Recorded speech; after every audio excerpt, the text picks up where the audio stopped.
En la entrevista central del Despertador seguimos conversando con Antonio Cruz Rojas, quien es el presidente de CONACER, acerca de la situación general de los comerciantes en el país en términos económicos, en términos humanos. Hay una parte que tú señalabas que tiene un antecedente, ¿verdad? Es parte de los socios que usted tiene registrados que ya tienen el perfil o las características de acceder a lo que se llama el concepto de las pymes. Y de cómo tú has hablado en alguna medida de la posibilidad de que ellos puedan acceder a un sistema simplificado para el pago impositivo y todo eso. Quisiéramos que tú nos precisaras un poco el contexto a propósito de que este tema fue tratado en un programa del Informe con Alicia Ortega. Sí, mire, lo que nosotros hemos propuesto de lo que es la modificación del PST es porque los resultados no son positivos del PST actual. Y nosotros estamos proponiendo que se haga una clasificación de las pymes, no de las empresas, para que estas pymes tengan oportunidad de tributar, porque mucha gente entiende que muchas pymes no pagan impuestos, sí pagan impuestos, lo que muchas no declaran, pero sí pagan impuestos. Entonces, perdón. ¿Cada qué tiempo? Porque hay unos plazos que difieren. Sí, porque ese sector, el régimen simplificado de tributación, le permite a ese sector que solamente no tiene que pagar anticipo, declara una sola vez al año, no le obligan a tener contabilidad organizada, eso es correcto. El asunto pero eso debe mantenerse. Sí, pero eso no es que se... ¿Ustedes no piden que se modifique esa situación? No, nosotros lo que pedimos es que se haga una clasificación para que paguen por la capacidad que tienen y prácticamente como que manejemos su lenguaje.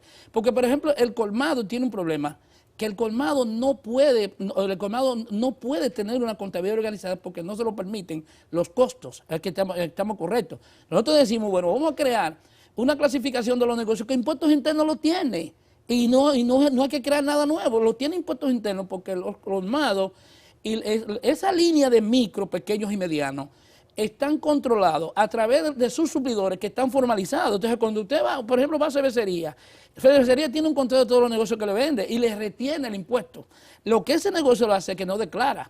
Y el PST para que declaren. Y como ellos prácticamente no tienen una contabilidad organizada, no pueden, prácticamente no declaran. Entonces, lo que yo estoy diciendo, por las compras que impuestos internos tiene clasificado, sabe lo que compra cada uno, que establezca un impuesto exclusivamente a esa línea, de modo que digan, bueno, clasificamos 3 tipos de negocios, A, B y C, y esos 3 negocios, uno va a pagar 500 pesos, otro va a pagar 1.000 y otro va a pagar 1.500 por su capacidad de producción, de acuerdo a uno de los principios fundamentales del código, que es la progresividad de los impuestos. Entonces, en ese sentido, nosotros planteamos que eso se haga. ¿Para qué? Porque si usted le pide impuestos internos, que le dé los resultados de la creación del PST para que vea a ver cuántos negocios declaran. Y el problema es que no declaran porque no tienen una contabilidad organizada. Pero si le ponen ese impuesto que yo estoy diciendo, el Estado va a poder con esa clasificación recibir más impuestos. ¿Y qué yo estoy planteando? Si el Estado recibe 1.000 millones de pesos por ese concepto, que se acerque, como yo decía ahorita, a ese mismo sector, de modo que parte de esos recursos le sean retribuido hacia atrás.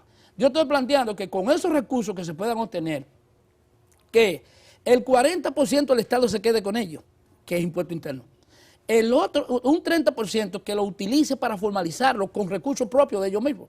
Y el otro 30% que lo utilice para que lo registre en la TCS. Que la mayoría no tienen seguro ni su negocio, ni sus empleados, ni su delivery. Pero hay una cosa que no la veo clara y creo que el que está viendo este programa también puede tener algún grado de confusión. Entonces dice que existe un mecanismo que no se está aplicando de parte de la DGI que podría instrumentarse, pero tú has tenido una propuesta de mayor formalización. Ahora, si ellos están en el sistema simplificado y no reportan, yo creo que hay un registro que se mantiene de que usted no ha reportado y que se debe establecer por qué usted no está reportando. Sí, pero hay otra cosa. Los colmados pagan impuestos a través de su agente de retención. Pagan. No declaran. Entonces, lo mismo que yo decía ahorita, ¿por qué el director de impuestos internos tiene que salir al grito diciendo que hay evasores y diciendo que hay que regularizar el cobro de los impuestos? Es que eres ineficiente, eres tú. yo tengo mi negocio que tengo que defenderlo bajo cualquier forma, no diciendo que tengo que entrar en cosas ilegales ni incorrectas, pero sí, entonces, ¿por qué no se hace un cruce entre lo que pagan los colmados a nivel de los impuestos y lo que declaran? Lo que pasa es que tiene que haber un balance positivo a favor del Estado por lo que ellos no declaran. Entonces nosotros, si no declaran, lo que yo digo es, vamos a hablar el lenguaje de ellos, como no tienen capacidad para tener una contabilidad organizada, vamos a decirle, mira, por tu capacidad de compra, yo te voy a cobrar mensualmente 500 pesos, que es en la categoría A, B y C, y D, por ejemplo. Entonces yo voy a hacer 500, 1000, 1500, 2000, mensual, por ese pago, sin que tenga contabilidad ni tenga que hacer nada. Si el Estado tiene 65,000 o tiene 100,000 negocios registrados a través de las empresas formalizadas que les retienen los impuestos, usted va a poder presupuestar por la clasificación la cantidad de impuestos que usted va a recibir. Entonces, cuando yo hablo de que impuestos internos se ven en una acera y los contribuyentes se ven en otra, es ahí donde yo digo, vamos a crear la vía de acercamiento hacia ellos con fines de que se acerquen y que los que no existen aparezcan en el sentido de que ya están recibiendo cosas que no reciben. Porque si esos 100,000 negocios pagan 2,000 millones de pesos que no los tienen presupuestados porque es como si fuera la parte de declaración, vamos a pedirle a Impuestos Internos que nos dé los resultados del PST a ver cuántos negocios declaran y cuántos ellos tienen registrados, porque ellos tienen registrado por el monto de lo que compran, que las empresas reportan ese impuesto, cuántos negocios hay. Entonces, pero entonces no, eso no le cuadra con la declaración. O sea, usted entiende cómo es, como no le cuadra con la declaración que ellos hacen, la declaración no cuadra con los impuestos que pagan, ni cuadra con el monto que cobran. Entonces, como ellos no tienen contabilidad organizada, vamos a cobrarle un costo fijo de modo, por su categoría de capacidad, de modo que el Estado pueda presupuestar y se acabó la guerra. Eso tampoco tiene que ver con que las empresas que ya están formadas y que se van a convertir de grandes en pequeñas. Eso no es verdad. Yo estoy hablando de ese sector que ya está identificado, que entonces el que nazca nuevo entraría en otra fuente, suponiendo que las empresas grandes se conviertan en chiquitas, buscando cubrirse con el PST. Bueno, ya hemos llegado al final de esta entrevista. Yo creo que hay muchos temas que quedan sobre el tapete, como siempre. Hay que ver en qué medida... ¿Yo podría decir algo no, del 18% que yo estoy pidiendo? No, el tiempo se nos ha acabado.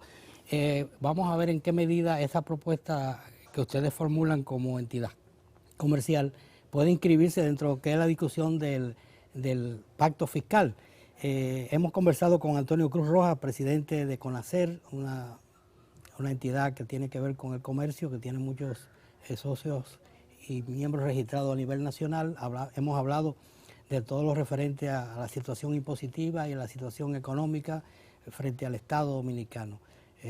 Gracias a ustedes por la entrevista y por su atención, pero todavía tenemos muchos asuntos de su interés aquí en el contenido del Despertador.